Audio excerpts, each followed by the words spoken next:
When jacanas sense a threat, they usually scoop up their young and head for cover. But his chicks are scattered too far.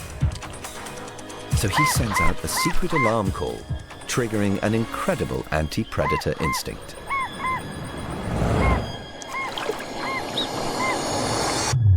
The chicks freeze.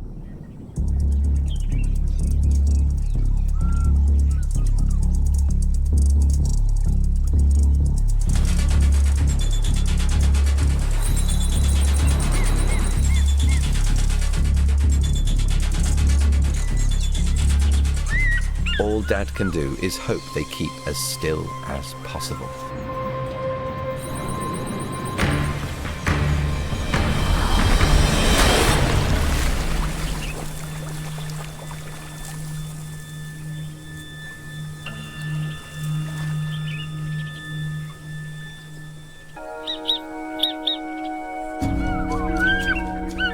Once danger's past, he runs to pick them up.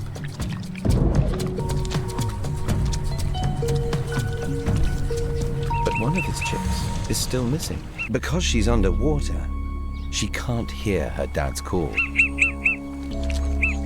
The more he searches, the more attention it attracts.